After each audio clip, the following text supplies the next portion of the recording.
오늘은 이 사람은 평강이 될 것이라 라는 제목으로 함께 은혜를 나누고자 합니다. 지난 한 주간 하나님의 말씀과 기도로 승리하셨습니까? 우리는 지난주 그의 길로 행하리라 라는 제목으로 함께 말씀과 은혜를 나눴습니다.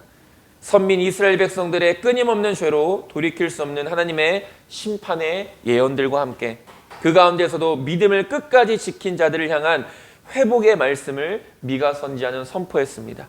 그 사람들이 바로 남은 자들이라고 불리는 사람들로서 어떠한 상황 속에서도 끝까지 하나님을 향한 믿음이 변하지 않고 그 믿음을 지켰던 사람들이 남은 자들이다 라고 이렇게 이야기하고 있습니다. 하나님께서는 오늘날도 변함없이 이 남은 자들을 통하여 하나님의 구속의 역사를 이루어 가고 계십니다. 저와 여러분들 이 남은 자들로서 하나님의 나라를 세워나가는 귀한 일에 거룩하게 쓰임받는 자들이 되어지기를 간절히 소망합니다. 이스라엘 백성들이 그토록 갈망하던 메시아, 이 메시아는 기름 부음을 받은 자 혹은 신약에서는 그리스도라고 이렇게 불려지는데 그토록 갈망하던 메시아는 예수라는 이름으로 이 땅에 오셨으며 예수님은 단순히 이스라엘 백성들만의 구원자가 아닌 온 인류의 구원자로서 예수님의 십자가와 부활을 통해 하나님의 그 놀라우신 계획을 이루셨습니다. 그리고 예수님께서 다시 오실 그날 우리가 그때를 마지막 때 재림, 예수님의 재림이다 라고 이렇게 정의를 하는데 그날에 이 땅의 메시아 왕국을 완성하기 위해 지금도 역사하시며 남은 자들을 통해 그 하나님의 뜻을 이루어 가고 계신 것입니다. 다시 한 번 더 말씀드리지만 우리 교회가 저와 여러분들이 이런 하나님의 선하신 뜻에 귀하게 쓰임받는 거룩한 백성들 될 수 있게 되기를 간절히 소망합니다. 이것이 우리가 지난주에 함께 나눴던 말씀이었습니다. 오늘 본문은 계속해서 이 대적에게서 수치와 고난을 당하고 있는 백성들을 구원하시기 위해 메시아, 즉 예수님께서 탄생하실 것을 예언하고 있는 말씀입니다. 그러니까 약 700년 전에 예수님께서 이 땅에 오실 것이라는 것을 미가 선지자는 미리 예언을 하고 있었고 아수르로 상징되어지는 이 세상의 악한 세력들을 쳐서 승리하심으로 백성들에게 영원한 구원과 또 승리를 가져다 주실 것에 대한 예언의 말씀, 그 회복의 말씀이 오늘 본문 가운데 기록되어져 있습니다. 저와 여러분들 이 말씀 함께 살펴보고 이 말씀이 오늘날 광야와 같은 삶을 살아가는 저와 여러분들 삶 가운데 날마다 위로와 평안의 말씀이 될 수 있게 되기를 간절히 소망합니다. 첫 번째로 미가 선지자는 예수 그리스도의 탄생에 대해서 예언하고 있습니다. 오늘 본문은 이스라엘의 회복 그리고 열방에 대한 선민, 궁극적인 승리가 하나님의 택한 백성들에게 초점이 맞춰져 있었던 그 전장과는 달리 5장에서는 그 초점이 메시아이신 예수님께 맞춰져 있는 것을 보게 됩니다. 그러니까 미가 선지자 4장 그리고 그 전부터 계속해서 하나님의 뜻을 이루어 나가는 과정 가운데 남은 자들, 하나님의 거룩한 백성들에게 초점이 맞춰져 있었다라면 오늘 본문에서는 결국 그 모든 것을 완성하시는 예수님에게 초점이 맞춰져 있는 것을 보게 됩니다. 저와 여러분들 성경을 통해서도 보게 되지만 오늘 본문 2절에 뭐라고 말하고 있습니까? 베들레헴 에브라다야 너는 유다 족속 중에 작을지라도 이스라엘을 다스릴 자가 내게로 나올 것이라 그의 근본은 상고의 영원에 있느니라 라고 말하고 있습니다. 이 말씀이 예언하고 있는 사람이 누구입니까? 바로 예수님이시죠. 이스라엘 백성들이 그토록 기대하고 갈망했던 그 메시아, 자신들의 구원을, 자신들의 현재 이 어려운 상황들을 회복시키시고 다윗의 때의 그 통치를 다시금 회복시켜 주실 그 메시아, 그것을 간절히 사모하고 기다렸던 그 메시아가 바로 우리가 믿고 또 우리가 알고 있는 예수님이시라는 것입니다. 구원자이신 예수님께서 탄생하실 것, 그리고 메시아로 오신 예수님께서 백성들을 그 고난과 수치와 어려움 가운데서 건지시고 구원해 주실 것이라는 예언의 말씀이 오늘 본문 가운데 기록되어 있는데 분명한 것은 예수님의 탄생 이전에 이스라엘 백성들은 고난과 수치를 당하게 될 것이라고 이야기하고 있습니다. 오늘 본문 1절에서 딸 군대라고 말하는 것은 이스라엘 백성들을 의미합니다. 그리고 이스라엘을 상징하며 딸 군대가 이스라엘을 상징하며 막대기라는 단어가 나오는데 이 막대기는 이스라엘의 죄악을 심판하기 위해 잠시 도구로 사용하셨던 바벨론을 상징합니다. 그러니까 오늘 본문 1절에 딸 군대여 즉 이스라엘이여 너는 때를 모을지어다 그 뒤에 우리를 애워쌌으니 막대기로 이스라엘 재판자의 뺨을 치리로다 라고 말했을 때 여기서 막대기는 바로 바벨론을 의미하는 것이죠.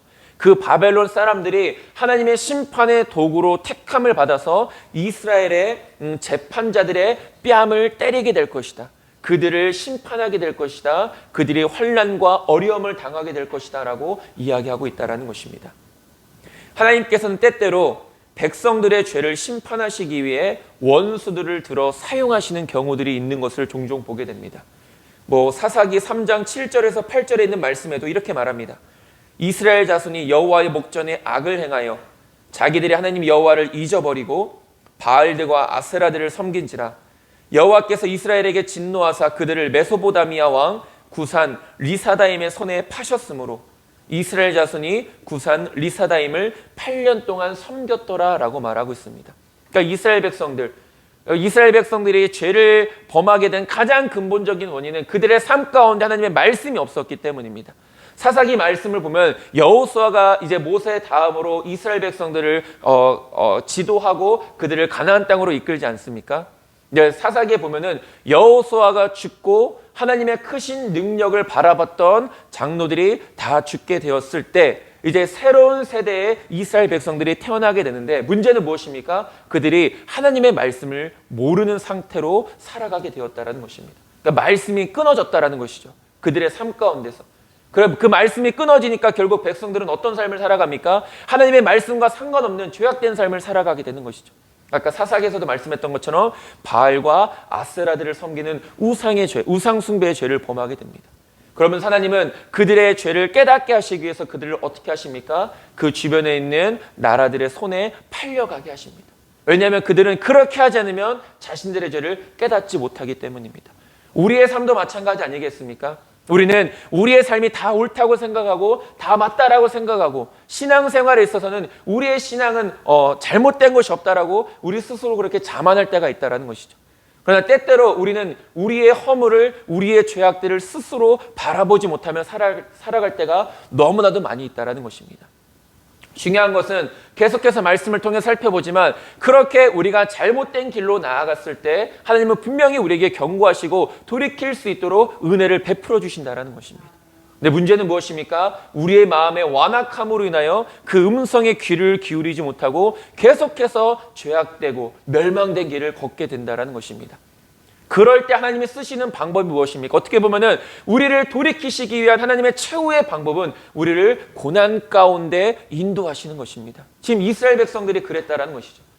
도저히 하나님의 말씀을 듣지 않는 그들의 마음의 완악함으로 인해 하나님은 다른 나라의 손에 팔려가게 하십니다. 그랬을 때 백성들이 깨닫는 것이 무엇입니까? 자신들의 허물과 죄를 깨닫게 된다는 것이죠. 고난 가운데, 고통 가운데 내 스스로의 잘못을 돌아보게 된다는 것입니다. 그래서 백성들이 하나님 앞에 뭐라고 말합니까? 하나님, 우리를 좀 구해 주십시오. 우리를 도와주십시오라고 하나님 앞에 간절히 부르짖을 때 하나님은 사사들을 그들에게 보내십니다. 그리고 그들을 그 원수들의 손에서 건지시는 것을 보게 되는 것이죠. 그러나 또 문제가 있습니다. 그 사사가 죽고 난 후에 또다시 그 사사라는 것은 결국은 이스라엘 백성들을 하나님의 말씀대로 이끄는 사람을 의미하는데 그 사사가 죽게 되면 또다시 백성들이 죄를 범하게 된다는 것입니다. 다시 말씀이 그들의 삶 가운데 임하지 않게 된다는 것이죠. 사사기 3장 12절과 14절에 보면 또 그렇습니다. 이스라엘 자손이 또 여호와의 목전에 악을 행하니 이스라엘 자손이 여호와의 목전에 악을 행함으로 여호와께서 모압 왕 에글론을 강성하게 하사 그들을 대적하게 하심에 이에 이스라엘 자손이 모압 왕 에글론을 18해 동안 섬기니라 라고 말하고 있습니다. 앞서는 8년 동안 그리고 지금은 18년 동안 원수들의 나라에 팔려가게 돼서 그들을 섬기게 되는 고난을 겪게 된다는 것이죠. 그 모든 것의 원인은 바로 그들의 죄악 때문이었음을 보게 됩니다. 하나님께서는 하나님을 떠나 악을 행하는 백성들을 징계하시고 심판하시기 위해 이스라엘 주변의 나라들을 이스라엘을 심판하는 도구로서 사용하게 되는 것을 볼 수 있게 됩니다. 바벨론도 마찬가지죠. 아까도 우리가 1절에서도 봤지만 막대기로 이스라엘의 재판자의 뺨을 치신다라고 말씀하고 있지 않습니까? 이스라엘 백성들의 그 죄악, 남유다 백성들의 죄악으로 말미암아 하나님께서는 바벨론을 심판의 도구로 들어 사용하셔서 이스라엘 백성들을 포로 생활하게 하셨던 것입니다. 이는 평소 온갖 불의와 악행을 서슴지 않았던 그 이스라엘의 지도자들이 환란의 날에 당하게 될 멸시와 수치를 나타내는 표현이기도 한데, 그러나 이러한 멸시와 수치를 당하는 가운데서도 하나님께서는 그들을 구원하시기 위한 놀라운 계획을 세워놓고 계셨다라는 것입니다. 그리고 그것은 바로 메시아이신 예수 그리스도를 그들의 구원자로 보내시기 위한 하나님의 크고 놀라우신 계획이었다라는 것입니다. 하지만 메시아로서 장차 이 땅에 오실 예수님은 하나님의 보내심을 받은 자로서 가문이나 특정 지역의 어떤 후광을 빌리지 않으신 분이시고, 인간의 권위나 명예에 의해 세워진 자가 아닌 오직 하나님의 주권에 의해 세워진 자임을 오늘 본문은 분명하게 말하고 있습니다. 하나님은, 예수님은 어떤 훌륭한 가문, 어떤 훌륭한 상황과 그런 환경 속에서 나타나신 분이 아니라 오직 하나님의 능력 안에서, 오직 하나님의 선하신 계획 안에서 보내신 분이다라고 이렇게 말하고 있다는 것입니다. 우리가 성경에서 오늘 본문에서 보면 예수님께서 태어나실 곳이라고 예언하고 있는 베들레헴 에브라다라는 이 곳은 유다 족속 중에 최소한의 행정구역 단위를 이루기 위해 필요한 1000명의 인구도 되지 않는 지극히 작은 시골 중에 시골이었다는 것입니다. 그러니까 어느 누구도 그곳에서는 왕이 태어날 것이라고 아무도 상상조차도 하지 못했다는 것이죠. 그곳에서 메시아가 오실 것이라고 아무도 생각조차 안 했던 곳에서 예수님이 오셨다라고 말하고 있습니다. 베들레헴과 에브라다는 같은 장소입니다. 베들레헴, 에브라다 같은 장소인데, 에브라다는 고대에 불려졌던 지명이었고 이 베들레헴은 예수님 당시에 불려졌던 지명입니다. 같은 장소를 의미하는데, 메시아가 이처럼 비천한 마을에 오신다라는 사실, 어느 누구도 예상치 못했던 그 작은 시골에서 메시아가 오신다라는 사실은 우리에게 어떤 교훈을 주고 있습니까? 예수님은 겸손하신 분이시라는 것을 우리에게 말씀해 주고 있다는 것입니다. 그러면서 빌립보서 2장 8절은 말합니다. 사람의 모양으로 나타나사 자기를 낮추시고 죽기까지 복종하셨으니 곧 십자가의 죽으심이라라고 말합니다. 예수님은 자신을 낮추셨습니다. 온 우주 만물의 통치자이시고 모든 만물에게 영광을 받으시기에 합당하신 그 예수님께서 자신을 낮추셔서 십자가에 못 박혀서 피를 흘리셨다라는 것이죠. 예수님의 겸손함 때문 아니었겠습니까? 마태복음 20장 27절은 말합니다. 인자가 온 것은 섬김을 받으려 함이 아니라 도리어 섬기려 하고 자기 목숨을 많은 사람의 대속물로 주려 함이니라 라고 말합니다. 여기서도 예수님께서 오신 이유는 분명합니다. 본인이 이 땅 가운데 오셔서 섬김을 받고 이 세상의 왕이 되기 위하여 이 땅에 오신 것이 아니라 섬기시는 자가 되어서 자신을 희생하여서 영혼들을 구원하시기 위해, 피 흘리시기 위해 이 땅에 오셨다라는 것입니다. 마태복음 21장 5절은 말합니다. 시온 딸에게 이르기를 내 왕이 내게 임하나니 그는 겸손하여 나귀 곧 멍에 매는 짐승의 새끼를 탓도다 하라 하였느니라 라고 말합니다. 예수님께서는 겸손하셔서 그 예루살렘으로 나아가는 그 길 가운데서도 가장 비천한 나귀를 타고 들어가셨다라는 것이죠. 그만큼 성경은 예수님이 겸손한 분이시라는 것을 우리에게 증명해 주고 있습니다. 예수님은 분명 하나님의 본체이시며 모든 만물의 통치자이시기 때문에 높임을 받으시기 합당하신 분이고 섬김을 받으셔야 합당하신 분이시지만, 그분은 가장 낮은 곳에서 죄인된 영혼들을 구원하시고 섬기시기 위해 이 땅에 오셨다라는 것입니다. 그것이 바로 베들레헴 에브라다야. 너는 유다 족속 중에 작을지라도 이스라엘을 다스릴 자가 내게로 나올 것이다 라고 말하는 의미가 바로 그거라는 것이죠. 예수님은 겸손하셔서 섬기시기 위하여 이 땅 가운데 오시고 죄인들을 구원하시기 위해 육신의 몸을 입고 이 땅에 오셨다. 그러한 의미에서 오늘 본문은 장차 회복될 이스라엘을 다스리는 통치자는 세상의 군왕들과 같이, 세상의 힘 있는 왕들과 같이 무력이나 경제력을 무기로 삼는 사람이 아니라 오직 멍에를 매지 않는 나귀를 타고 이 땅 가운데 오신 겸손하신 왕이 복음으로 통치력을 발휘하실 것임을 선포하고 있는 것입니다. 왕들은 군사가 있어야 되고 또 재정적인 것도 충분히 갖춰져 있어야 됩니다. 그것이 왕의 무기고 왕의 힘이 되어지는 것입니다. 그런데 예수님의 힘과 예수님의 무기는 무엇입니까? 그런 세상의 어떤 권력이 아니라, 어떤 세상의 그런 명예가 아니라 오직 복음, 하나님의 말씀이 우리 예수님의 통치의 무기가 되어진다라는 것입니다. 이러한 사실은 바리새인이나 사두개인들, 심지어는 예수님의 제자들까지도 지극히 민족주의적이고 인본주의적인 차원에서 메시아를 이스라엘을 세계 1등 국가로 만들어줄 초인적인 존재로 생각했던 것과는 전혀 다름을 알 수 있습니다. 쉽게 말하면 사두개인들이나 바리새인들, 심지어는 예수님의 제자들까지도 예수님이 이 땅에 오셔서 메시아로 오신 것을 믿었지만 그 메시아가 십자가에 못 박혀 죽으실 것이라는 것은 아무도 생각하지 못했던 것이죠. 왜 그렇습니까? 예수님이 왕이 되셔서 자신들을 구원해 주시고 이 이스라엘이라는 나라를 세계 최고의 나라로 통치하셔야 될 분이라고 생각했기 때문입니다.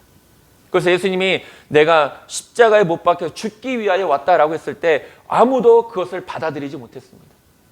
예수님과 동거동락했던 제자들까지도 그 예수님의 말씀을 이해하지 못했다라는 것이죠. 그리고 성경에서는 나무에 달려 죽은 자를 저주받은 자라고 이야기를 했습니다. 그 예수님이 십자가에 나무에 못 박혀 죽지 않으셨습니까? 그래서 예수님을 도무지 메시아로 인정하지 않았다라는 것이죠. 요한복음 6장 15절은 말합니다. 그러므로 예수께서 그들이 와서 자기를 억지로 붙들어 임금으로 삼으려는 줄 아시고 다시 혼자 산으로 떠나가시니라 라고 말합니다. 임금으로, 왕으로. 그래서 지금 이 로마의 압제 가운데서 우리를 건져주시고 이스라엘을 세계 최고의 나라로 세워주실 왕으로 삼으려고 하니까 예수님이 어떻게 하십니까? 그 자리를 떠나시는 것을 보게 됩니다. 왜 그렇습니까? 예수님은 그 왕으로 세움받기 위해 이 땅 가운데 오신 것이 아니라 자신을 죽이시고 자신을 희생하셔서 영혼들을 구원하시기 위해 이 땅 가운데 오신 분이시기 때문입니다. 마태복음 16장 23절은 말합니다. 예수께서 돌이키시며 베드로에게 이르시되 사탄아 내 뒤로 물러가라. 너는 나를 넘어지게 하는 자로다. 내가 하나님의 일을 생각하지 아니하고 도리어 사람의 일을 생각하는도다 하시고라고 말하고 있습니다. 이 말이 나온 것도 그겁니다. 예수님께서 이제 자신이 십자가에서 죽게 될 것이라는 것을 예고하셨을 때 그 말을 들은 제자들 베드로가 이렇게 말했던 것입니다. 예수님, 그러실 수 없습니다. 예수님은 십자가에 못 박히시면 안 됩니다. 우리를 통치하실 왕이 되셔야 됩니다. 라고 했을 때 예수님께서는 베드로에게 이렇게 말씀하셨던 거죠. 사탄아, 내 뒤로 물러가라. 내가 하나님의 일을 생각하지 않고 도리어 사람의 일을 생각하는다. 사람의 일이라는 것은 앞서 말했듯이 예수님이 왕이 되는 것입니다. 그러나 하나님의 일이라는 것은 무엇입니까? 그 예수님이 죽으심으로 온 인류를 구원하시는 그 계획, 그게 하나님의 일이었다라는 것이죠. 미가 선지자는 이런 메시아를 그의 근본은 상고에 영원에 있느니라 라고 말하고 있습니다. 상고에라는 말은 만세 전에, 즉 모든 만물이 창조되어지기 전을 의미하는 것이고 영원에라는 것은 영원 전부터라는 이런 의미입니다. 즉 이 말의 의미는 장차 오실 메시아가 영원 전부터 계셨던 하나님이심을 설명하고 있다는 것이죠.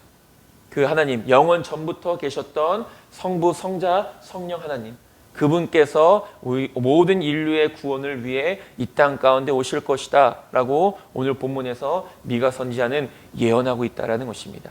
그리고 더 놀라운 것은 무엇입니까? 이 예언이 약 700년 전에 하나님께로부터 받은 예언의 말씀인데 그 예언의 말씀이 700년이 지난 후에 실제로 이루어졌다는 것이죠. 그런 의미에서 봤을 때 하나님의 약속의 말씀은 물론 하나님의 때에 이루어지는 것이지만 하나님이 약속하신 그 말씀은 반드시 이루어진다는 것입니다. 하나님의 방법으로 하나님의 때에 반드시 이루어진다는 것을 의미하고 있는 것이죠. 그래서 오늘 본문에서 미가 선지자는 예수, 메시아인 예수께서 오실 것이다라는 것을 예언하고 있습니다. 두 번째로는 남은 자들을 향한 회복의 예언입니다. 메시아 되시는 예수님의 탄생에 대해서 예언한 미가 선지자는 예수님의 탄생으로 인하여 남은 자들의 귀환과 복, 즉 70년 동안 바벨론의 포로 생활이 다 끝난 후에 그들을 다시 예루살렘으로 복귀해 주시겠다고 약속하신 그 귀환의 약속, 그리고 전 세계에 미칠 메시아의 통치권에 대한 예언을 선포하고 있습니다. 우리가 지난주에도 말씀을 통해 살펴봤지만 예수님의 오심은 이 구원이라는 것은, 회복이라는 것은 가깝게는 이스라엘을 회복하는 것을 의미하지만 더 나아가서는 이스라엘뿐만이 아니라 모든 인류를 회복하시기 위한, 모든 인류를 구원하시기 위한 하나님의 선하신 계획이었다라는 것입니다. 그러나 이 남은 자들이 다시금 회복되기까지는 피할 수 없는 고통이 따른다라고 성경은 이야기합니다. 비록 하나님께서 그들의 죄로 말미암아 그들을 징계하셨고 그리고 회복의 약속의 말씀을 주셨지만 그들이 피해갈 수 없었던 것은 무엇입니까? 70년 동안의 바벨론 포로 생활이었습니다. 그들을 회복해 주시겠다고, 그들을 다시 돌아오게 하시겠다고 하나님은 분명히 약속하셨고 그 뜻을 이루실 수 있는 분이시지만 약속되어진 70년 동안에는 바벨론의 포로 생활로 인해서 그들이 고난과 어려움을 당해야만 했다라는 것이죠. 즉 이들의 고통, 바벨론에 의해 포로로 끌려가게 되는 것은 분명 백성들의 죄로 말미암은 것이고 이 고통은 하나님께서 약속하신 70년이라는 시간이 지나야만 끝이 날 수 있다는 것입니다. 그러나 이 70년이라는 시간 동안의 포로 생활도 그들이 견뎌낼 수 있는 힘이 있는 것은 하나님께서 그들에게 그렇게 약속해 주셨기 때문입니다.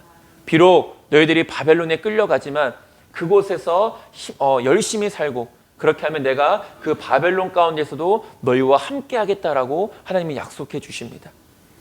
예레미야 25장 11절은 말합니다. 이 모든 땅이 폐허가 되어 놀랄 일이 될 것이며 이 민족들은 70년 동안 바벨론의 왕을 섬기리라. 이것이 하나님의 뜻이었습니다. 그러나 이런 뜻조차도 거부했던 많은 백성들은 바벨론의 포로로 가는 것을 하나님 순종하지 않았죠. 그러고서 다른 곳으로 도망가고 다른 곳으로 피했지만 하나님께서 그들에게 뭐라고 말씀하십니까? 나의 심판이 너희가 어디로 가든지 따라갈 것이다 라고 이렇게 말씀하십니다. 지금 백성들에게 최선은 무엇입니까? 바벨론의 포로로 끌려가는 것입니다. 그것이 하나님의 뜻이었기 때문입니다. 이것은 분명 백성들을 향한 하나님의 징계였지만 하나님께서는 징계만으로 끝내시는 것이 아니라 그들을 다시 회복시키시고 돌아오게 하신다라고 약속하고 계시다라는 것이죠. 그들이 그 70년이라는 긴 시간 동안을 이겨내고 버텨낼 수 있는 힘이 되어지는 것입니다. 그 회복의 말씀이. 예레미야 29장 10절은 말합니다. 여호와께서 이와 같이 말씀하시니라. 바벨론에서 70년이 차면 내가 너희를 돌보고 나의 선한 말을 너희에게 성취하여 너희를 이곳으로 돌아오게 하리라 라고 말씀하십니다. 백성들이 받게 된 것은 분명 하나님의 징계였고 그러나 그 징계는 그들을 향한 하나님의 사랑의 증거였지만 하나님께서는 하나님이 택하신 백성들이 멸망받기를 결코 원치 않으시는 분이심을 분명하게 말씀하고 있다는 것입니다. 비록 그들의 죄로 인해 징계는 임하지만 여전히 그들을 향한 사랑과 변함없는 긍휼을 베풀어주고 약속해주고 계신 것입니다. 예레미야 29장 11절은 말합니다. 여호와의 말씀이니라. 너희를 향한 나의 생각을 내가 아나니 평안이요 재앙이 아니니라. 너희에게 미래와 희망을 주는 것이니라 라고 말합니다. 그 어려움 가운데서도 하나님께서 주시는 것은 재앙이 아니라 평안이라는 것이죠. 오늘날 우리가 살아가는 이 세상도 마찬가지입니다. 우리는 분명 하나님의 나라의 완성을 위하여 쓰임받는 삶을 살아가고 구원의 약속을 굳게 붙잡으며 하나님의 은혜 안에 거하며 살아가고 있지만 우리의 인생은 광야와도 같기 때문에 언제나 기쁨과 즐거움과 평안만 있는 것이 아니라 인생의 고통도 있고 어려움도 있고 절망도 있는 것입니다. 무조건적으로 현재의 고통이 꼭 우리의 죄로 인한 것은 아니라 할지라도 여전히 우리의 인생은 광야와 같은 인생이라는 것이죠. 하나님과 분명히 동행하는 삶을 살아가고 그 안에서 은혜를 누리며 살아가지만 우리의 육신에 연약함이 있을 수도 있고 우리의 인생 앞에 많은 어려움과 문제들이 발생할 수도 있다는 것입니다. 구원의 약속을 굳게 붙잡고 살아가는데도 어려움이 있다는 것이죠. 믿음의 사람들은 힘든 일이 없는 것은 아닙니다. 믿음의 사람들에게 죽음이 없는 것은 아니죠. 믿음의 사람들도 똑같이 죽음을 맞이하고 믿음의 사람들도 똑같이 인생의 많은 어려움들을 경험하게 되지만 중요한 것은 무엇입니까? 우리 믿음의 사람들은 하나님의 은혜를 힘입어 긍휼함을 힘입어 그 모든 것을 견디고 이겨낸다라는 것입니다. 예수님을 믿기 이전에 우리의 삶은 육체의 욕심을 따라 사는 삶이었고 공중의 권세를 잡은 자를 따르는 삶이었습니다. 에베소서 2장 2절에서 3절은 말합니다. 그때 너희는 그 가운데서 행하여 이 세상 풍조를 따르고 공중의 권세 잡은 자를 따랐으니 곧 지금 불순종의 아들들 가운데서 역사하는 영이라. 전에는 우리도 다 그 가운데서 우리 육체의 욕심을 따라 지내며 육체와 마음에 원하는 것을 하여 다른 이들과 같이 본질상 진노의 자녀였다라고 말씀하고 있습니다. 우리는 세상의 헛된 소망을 쫓았던 사람들이었습니다.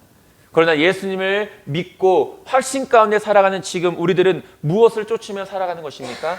땅의 것이 아닌 위의 것을 바라보며 살아가는 소망의 사람들이 되어졌다라는 것이죠. 그러나 우리는 메시아로 이 땅에 오신 예수 그리스도의 이름을 믿음으로 구원을 받았고 그 구원을 받은 삶을 살아가는 가운데서도 어려움들이 있지만 결국 우리는 예수님께서 다시 오실 그날, 재림하실 그날을 날마다 소망하고 사모하며 인내함으로 이 모든 것을 견뎌내는 것입니다. 주님께서는 이 모든 것을 감당할 수 있는 능력을 우리에게 허락해 주셨다는 것입니다.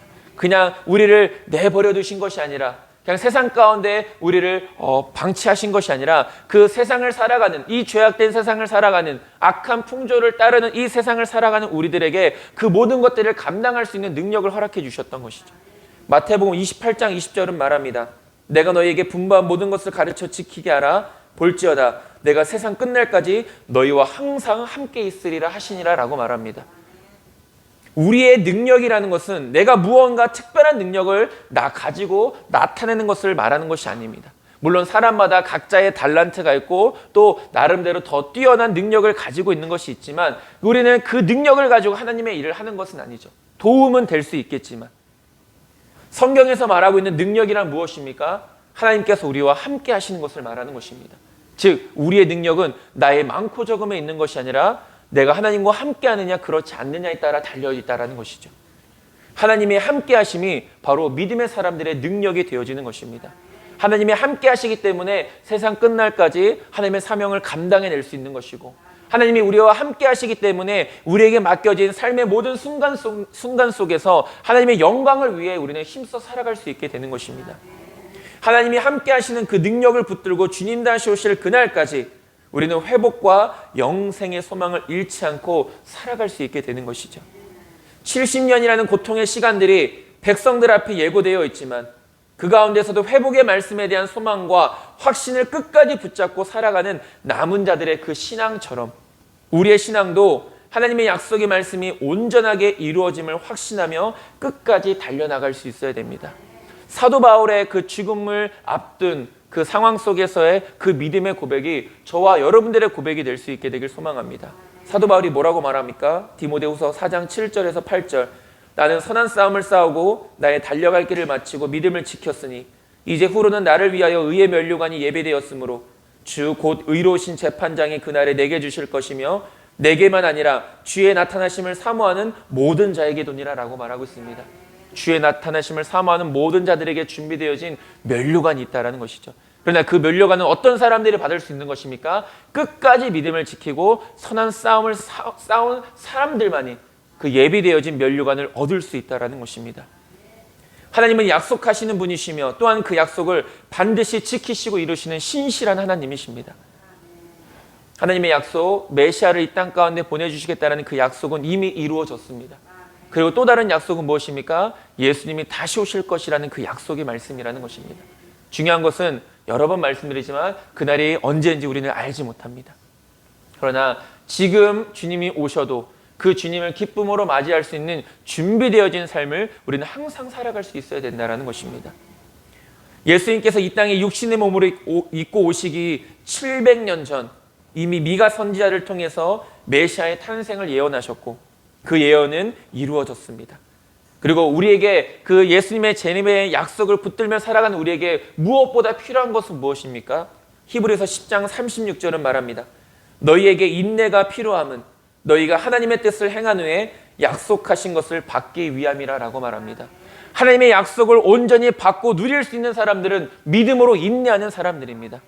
지난주에 말씀을 나눴던 것처럼 남은 자들이라는 것이죠. 끝까지 믿음을 포기하지 않고 하나님을 바라보며 살아가는 자들만이 약속을 이룰 수 있게 되는 것입니다. 저와 여러분들은 끝까지 믿음을 지키며 하나님의 약속이 성취됨의 은혜를 누리는 복된 자들이 되어지길 소망합니다. 마지막으로 그는 평강이라 라고 말하고 있습니다. 오늘 본문 5절에서 이 사람은 평강이 될 것이라 라고 이렇게 말하고 있는데 이것을 히브리어로 직역하면 또 그는 평강이리라 라고 말하고 있습니다. 예수님이 곧 평강이시다 라고 말하는 것이죠. 평강이 인격화된 상태로 묘사된 것인데, 이는 메시아가 우리에게 평강을 주시는 분이심과 동시에 그분 자체가 평강이라는 것입니다.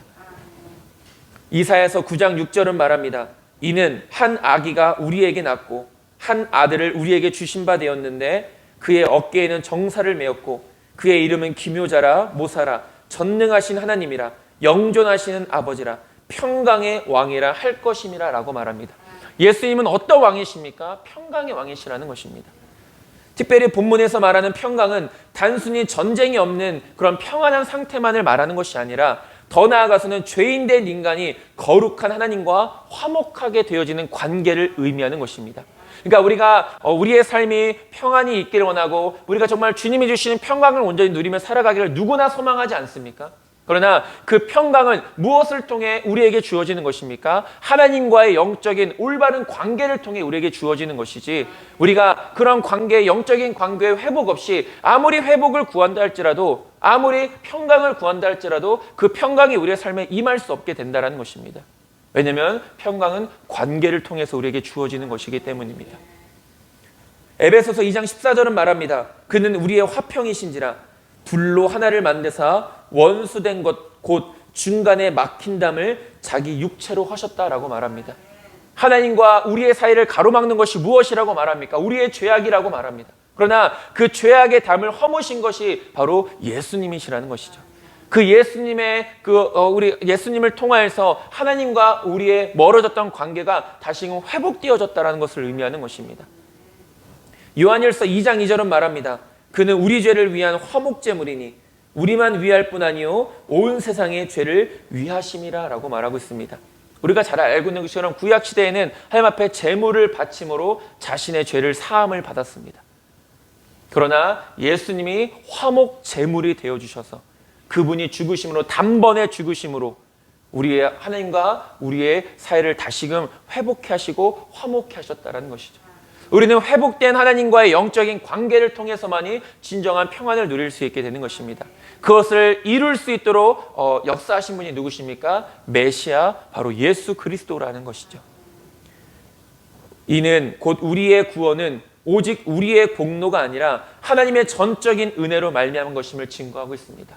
우리의 공로가 아니라는 것이죠. 하나님과 우리의 관계가 회복되어지는 것은 우리의 노력과 우리의 공로로 인한 것이 아니라 오직 예수 그리스도께서 화목제물이 되어주심으로 하나님과 우리가 다시금 화목해 되어질 수 있다는 것입니다. 곧 구원은 우리의 힘으로 하는 것이 아니라는 것이죠. 어느 누구도 자신의 구원에 대해서 스스로를 자랑할 수 없는 것입니다. 저도 마찬가지고 여러분들도 마찬가지 아닙니까? 우리의 노력, 우리의 공로로 저와 여러분들이 이 자리에 선 것이 아닙니다. 온전히 하나님의 은혜 때문이라는 것이죠.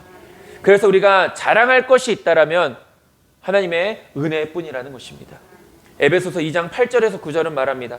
너희는 그 은혜에 의하여 믿음으로 말미암아 구원을 받았으니 이것은 너희에게서 난 것이 아니요 하나님의 선물이라 행위에서 난 것이 아니니 누구든지 자랑하지 못하게 함이라 라고 말하고 있습니다.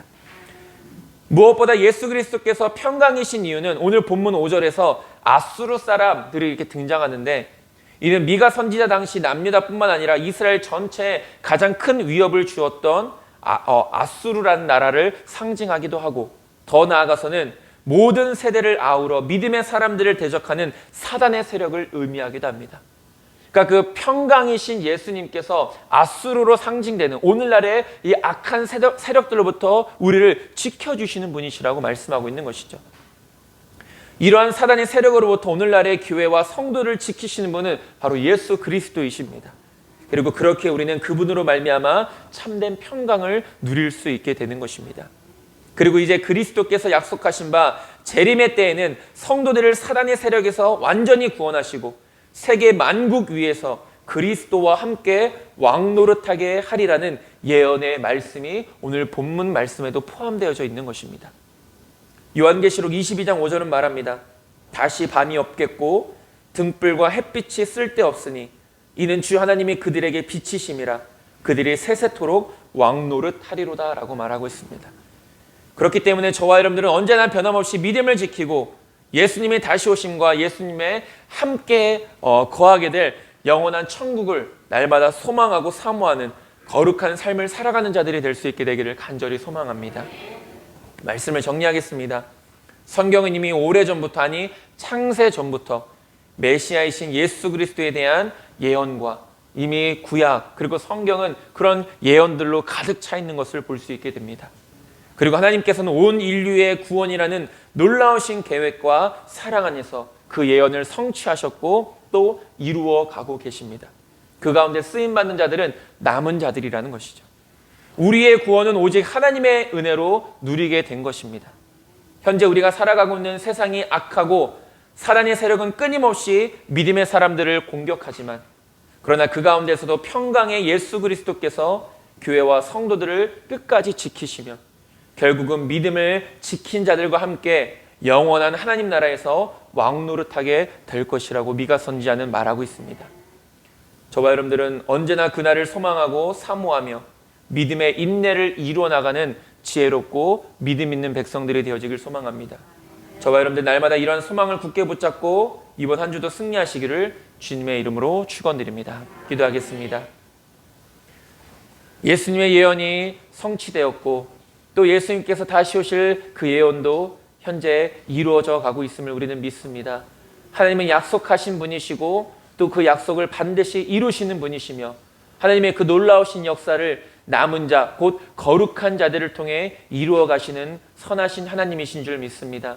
하나님, 우리가 이 믿음의 삶을 지켜나가는 가운데 우리 앞에 놓여져 있는 어려움과 또 많은 문제들 앞에서 우리들 좌절하거나 낙심하거나 하나님께 불평하고 원망하는 어리석은 자들이 되지 않을 수 있도록 인도하여 주시옵시고, 변하지 않는 믿음을 굳게 붙잡고 하나님, 남은 자들을 통하여서 하나님의 놀라우신 역사를 이루어 가시는 그 거룩한 도구들이 우리 하늘빛 교회와 우리 모든 성도님들 될 수 있도록 인도하여 주시옵소서.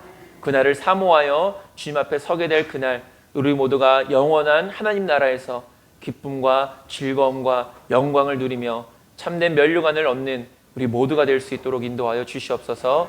예수님의 이름으로 기도드립니다. 아멘.